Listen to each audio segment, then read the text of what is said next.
Hey guys, welcome back to my channel. I hope all are doing well. So in this video, it's a very important update for you guys. చాలా మందికి నేను NSP scholarship గురించి ఒక video అనేది చేయడం జరిగింది. So ఆ వీడియోలో నేను చెప్పాను మీరు NSP స్కాలర్షిప్ అప్లై చేసుకుంటే మీకు స్కాలర్షిప్ అనేది శాంక్షన్ అవుతుంది, కంపల్సరీలీ శాంక్షన్ అవుతుంది పీజీ స్టూడెంట్స్ కి అని కూడా చెప్పాను. బట్ ఇక్కడ ఇంకొక కండిషన్, ఒక నోటిఫికేషన్ ఉస్మానియా యూనివర్సిటీ వాళ్ళు రిలీజ్ చేశారు కాబట్టి మీరు ఇది అర్థం చేసుకోవాలి. ఓకేనా?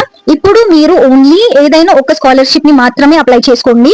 ఐదర్ మీరు NSP స్కాలర్షిప్ అప్లై చేసుకోండి or else you can apply ఈ pass state scholarship. Okay, so state scholarship మీరు ప్రిఫరెన్స్ ఇవ్వండి. ఫస్ట్ ప్రయారిటీ అయితే స్టేట్ స్కాలర్షిప్ కి ఇవ్వండి. ఎందుకు అంటే స్టేట్ స్కాలర్షిప్ మీరు అప్లై చేసుకుంటే మీరు కంపల్సరీలీ స్కాలర్షిప్ అనేది శాంక్షన్ అవుతుంది గవర్నమెంట్ నుంచి. NSP స్కాలర్షిప్ ఏంటంటే వాళ్ళు మెరిట్ లిస్ట్ ని చెక్ చేసి కూడా వాళ్ళు ఏమంటారు స్కాలర్షిప్ ని అనేది రిలీజ్ చేస్తారు అన్నమాట. సో మీరందరూ గుర్తుపెట్టుకోవాలి, NSP స్కాలర్షిప్ మెరిట్ బేస్డ్ కాబట్టి if you are ready for taking risk so అప్పుడు మీరు అప్లై చేసుకోవచ్చు. ఓకే, సో నేనేం చెప్పాలనుకుంటున్నాను అంటే NSP స్కాలర్షిప్ అప్లై చేసుకుంటే మీకు స్టేట్ స్కాలర్షిప్ అనేది ఎలిజిబుల్ కాదు, మీకు స్టేట్ స్కాలర్షిప్ రాదు అని చెప్తున్నారు. ఒకవేళ మీరు స్టేట్ స్కాలర్షిప్ అప్లై చేసుకుంటే మీకు NSP స్కాలర్షిప్ అప్లై చేయడం you will be not eligible. Okay, so ఏదైనా ఒక్కటే మీరు స్కాలర్షిప్ అప్లై చేసుకోవాలి, either NSP scholarship are else you prefer your state scholarship. నేను 100% మీరు స్టేట్ స్కాలర్షిప్ ని మాత్రమే అప్లై చేసుకోండి, వేరే మాత్రం అప్లై చేసుకోకండి. వై? బికాస్ నేను ప్రీవియస్ ఇయర్ బేస్ చేసి నేను NSP స్కాలర్షిప్ గురించి వీడియో చేయడం అనేది జరిగింది. మీ అందరికీ హెల్ప్ఫుల్ అవుతుంది కదా అని నేను ఆ వీడియో అనేది చేశాను. బట్ ఇక్కడ మళ్ళా కొత్తగా ఏమంటున్నారు నోటిఫికేషన్ రిలీజ్ చేసేసరికి ఉస్మానియా యూనివర్సిటీ వాళ్ళు క్లియర్లీ మెన్షన్ చేశారు ఏంటంటే మీరు ఏదైనా ఒక్కటి స్కాలర్షిప్ కి ఎలిజిబుల్ మాత్రమే, ఏదైనా ఒక్కటి అప్లై చేసుకోండి. NSP స్కాలర్షిప్ వస్తుందా రాదో తెలియదు, మీరు అప్లై చేసుకున్నా కూడా అని కూడా చెప్తున్నారు చాలా మంది. బట్ చాలా మందికి NSP స్కాలర్షిప్ అప్లై చేస్తే వచ్చింది కూడా. చాలా మంది నాకు మెసేజ్ లో కమెంట్ కూడా చేశారు, వాళ్ళు ఫస్ట్ ఇయర్ లో 1,50,000 వచ్చింది అంట, సెకండ్ ఇయర్ వాళ్ళు రెన్యువల్ చేసుకోవాలా అని అంటే రెన్యువల్ కంపల్సరీ చేసుకుంటే వాళ్ళకి సెకండ్ ఇయర్ లో కూడా శాంక్షన్ అవుతుంది. బట్ ఇక్కడ నేను ఏం చెప్తున్నాను అంటే మీరు ఇప్పుడు ఓన్లీ ఒకటే స్కాలర్షిప్ అప్లై చేసుకోండి, అది స్టేట్ స్కాలర్షిప్ అప్లై చేసుకోండి గైస్. ఓకేనా? అది మీకు బెనిఫిట్ అవుతుంది. I know NSP scholarship is a very big amount of scholarship, మీ అందరికి చాలా యూస్ఫుల్ అవుతుంది.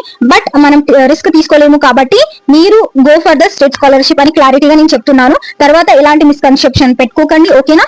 సో ఐ ఓన్లీ ప్రిఫర్డ్ మీరందరూ స్టేట్ స్కాలర్షిప్ మాత్రమే అప్లై చేసుకోండి. ఎవరికి అయితే హై పర్సెంటేజ్ ఉందో 90 అబోవ్ పర్సెంటైల్ ఉందో వాళ్ళు మాత్రమే రిస్క్ తీసుకొని మీరు NSP స్కాలర్షిప్ మీరు అప్లై చేసుకోండి. ఓకే, NSP అప్లై చేసుకుంటే మీకు స్టేట్ స్కాలర్షిప్ కి ఎలిజిబుల్ కారు కదా, సో మీరు ఫీజు అనేది కట్టాల్సి వస్తుంది. అక్కడ మీరు అప్లై చేసేటప్పుడు కాలేజ్ ఫీజు అనేది కంపల్సరీ మీరు కట్టాల్సి వస్తుంది. అక్కడ ఒకటి రూల్ ఇచ్చారు వాళ్ళు.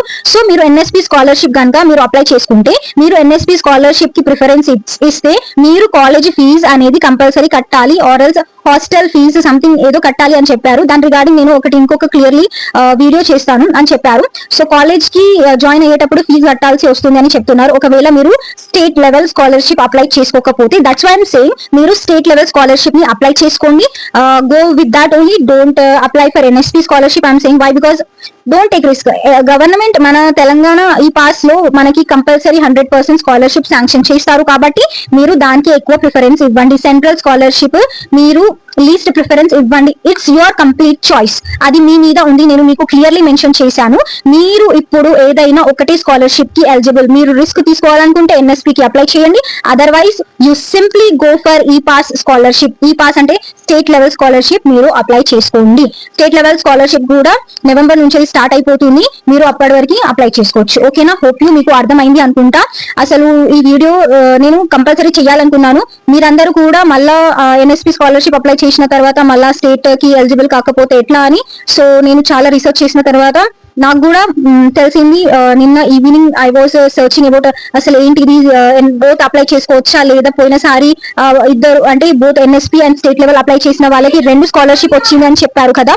సో అలా నేను చెప్తున్నాను. ఓకేనా? మీకు అర్థమైంది. యాజ్ అ సిస్టర్ గా నేను చెప్తున్నాను, మీరు మిస్కన్సెప్షన్ పెట్టుకోండి. నేను ట్రై చేస్తాను మీకు ప్రతి ఒక్కటి రిప్లై ఇవ్వడానికి. నేను చెప్పిన వాళ్ళకి కూడా రిప్లై ఇచ్చాను, మీరు అప్లై చేసుకోండి అని కూడా చెప్పాను వాళ్ళకి. మళ్ళీ నేను వాళ్ళకి సపరేట్ గా మెసేజ్ పెట్టాను.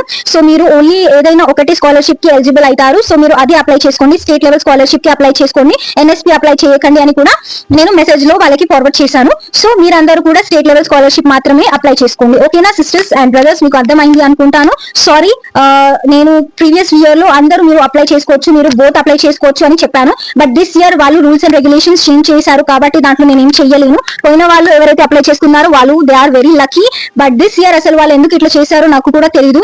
బట్ వాళ్ళకి ప్రాబ్లం అవ్వకూడదు. సెంట్రల్ స్కాలర్షిప్ వాళ్ళకి ఇస్తే అది బెనిఫిట్ సెంట్రల్ లెవెల్ ప్రొవైడ్ చేస్తున్నారు కదా, స్టేట్ కి ఏంటి సంబంధం?